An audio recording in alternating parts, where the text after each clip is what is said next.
kaka utokufela yana autokufela yana bandeko nebele bakufi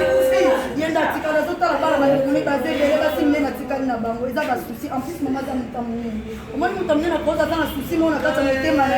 moyebi soto yeba exact mama beli kande mama bela kala na boyoka esila mama beli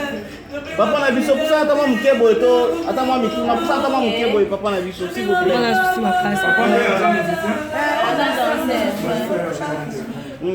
papa sikoyo yo utoko makasi sikoyo tozalaki ya depuis kalati mama kati moto bana na moke na tona kasi sende sisi na mone vanze na majo ni sabate kwa nao macho kama ni les deux professeurs habité vous avez na moka na kwa na ya kwa ni na solo to na solo leo ya na leo tuna madanse mais sangwa maladi pe komelaki yote mama zobela oyebaki sangwa maladi mama belaki te kaka ko maladi ya liboso de la kwa sesi mama belaki te mama kelongo bana ko ezali nde makolo son corps exact akufeli na ndako pe na hôpital elle a cinquantenaire pe na hôpital c'est pas côté na mort déjà mais la famille na ye basikala ye combien po mpe bandeko ne mosu bakufaka tikalaki na biso baza na bango me bango bakufaki bazaki kaka motuya lokola ye ata yo mpe ozana so otali bandeko no bazokufa esalaka mpe mwa pasi surtout mais est ce que mikolo nyonso bozalaki korepete na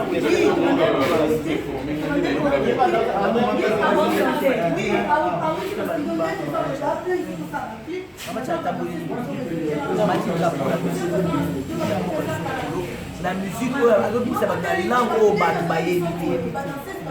juste kaka na rythme moto azolinda te kwa mama juste kaka na rythme apama mama kemi mokanisa te ça fait très mal yo perdre moto monene alors on a un message na kotar de baoba tant koza chevalier ya plume tokomona bagrand babaoba bakokoma kotika biso retour ya mama Tchalmona. Qu'est-ce que tu peux dire par rapport à ça? Un message message na koloba kaka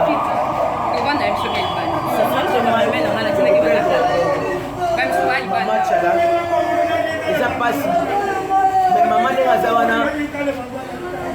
lelo message opesaka tozala na bolingo après la vie c'est la mort dès notre vivant toyebaka ndenge ya kozalaka. Chers amis internautes, bandeko nyonso tu balingaka Nondi Premier bao baza abonné na biso na Congo Mokili Télévision. C'est triste parce que aujourd'hui nous venons avec un message nécrologique. C'est le décès de la diva de la musique congolaise, de la culture africaine, Maman Tchalmona qui vient de nous laisser. Alors, Tokiti a la résidence naïe pour prendre plus de précision parce que en tant que presse, nous ne pouvons pas publier un message sur lequel on ne maîtrise pas. Et maintenant, au moment où je vous parle, je vous confirme vraiment que Maman nationale Tchalmona vient de nous laisser. Alors, mes condoléances à la famille biologique de l'artiste ainsi que la famille musicale de la République démocratique du Congo ainsi que de l'Afrique tout entière. Vous allez, messieurs et dames, avoir toutes les nouvelles concernant l'obsèque de l'artiste musicienne Maman Tchalmona. Donc voilà, encore une fois, merci na bandeko bazo permettre le déplacement na biso pour na kozula rabino ba information boye. Merci na Congo Mokili Mobimba Adoyoué Sim Cecile Anel Kabafosset. Merci na Paolo dos Santos Gurier. Merci na Corniche Tambani, merci na boss Cédric Teka, merci na boss mon vieux Ben Ruli les Gabonais et puis Poison Kassereka. Combien?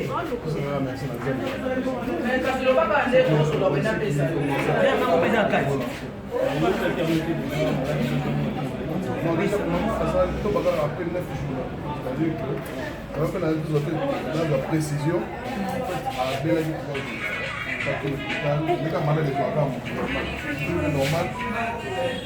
normal mais dans ce cas il faut éviter maman ça il faut éviter le rendre parce que ça il compte et c'est aussi parler d'un artiste Bassi oh le lot si fierté la musique avant la peut-être première ou deuxième alors moi j'aimerais que ma image de Ozoa que Bandeni il y a pour traiter mon parce que beaucoup de l'homme sur parce que vous voyez même la famille c'est la communication mon gros peut-être et les familles je pense qu'ils ont bien tout j'aimerais qu'il y ait une chose à l'attitude mon gros il y a mon gros apporter que bien la musique et que tout peut ça la communication mon gros il y a bien pour que les familles va comprendre que tout là-bas c'est peut-être communication ça là ok il parle de ce qui maman ça là qui ce qui vraiment vraiment j'aimerais que je demande à tout le monde pour éviter la communication mon gars le putain oh ça là qui vraiment ça qui vraiment je tiens beaucoup à demander conseil dans la vie non vraiment faut faire attention à la commentaire la miniature je tiens beaucoup à demander je vais même parler avec quelques membres de la famille vraiment je tiens beaucoup communication maintenant il y a maman autre temps on a bien et ça la ndenge moko boye babandi ko tiela ndenge moko boye vraiment même bino moko botelé maintenant je crois que chez nous c'est Steve zo caméra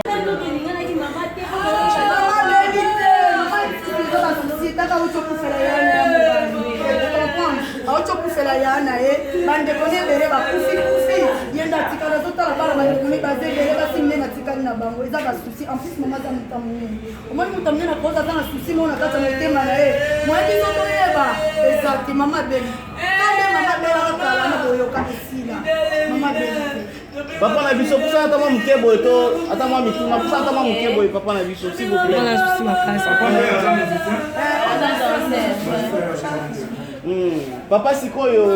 yo utokomaka sikoyo tozalaki ya depuis kalati mama kati moto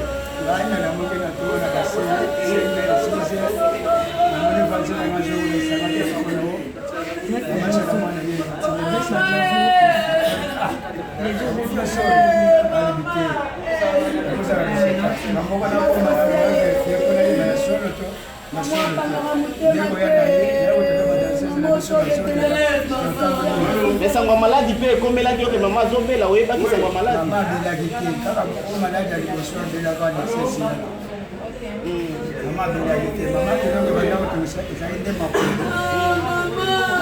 son corps exact akufeli na ndako te na hôpital elle a cinquantenaire puis en hôpital isi bakoti na mort déjà mais la famille na ye basikala ye combien po mpe bandeko ne mosu bakufaka tikalaki na biso baza na bango me bakufaki bazaki kaka motuya lokola ye ata yo pene ozana so otali bandeko no bazokufa esalaka mpe mwa pasi surtout mais est ce que mikolo nyonso bozalaki korepete na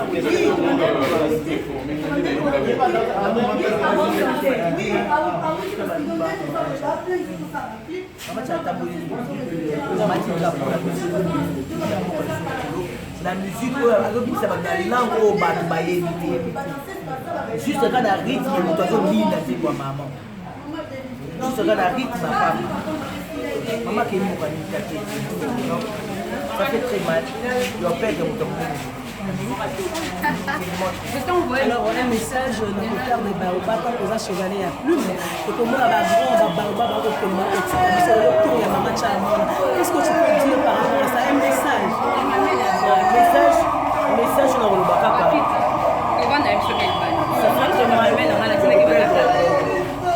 mama Chala eza pasi mais mama ndenge aza wana lelo message opesaka tozala na bolingo après la vie c'est la mort dès notre vivant toyebaka ndenge ya kozalaka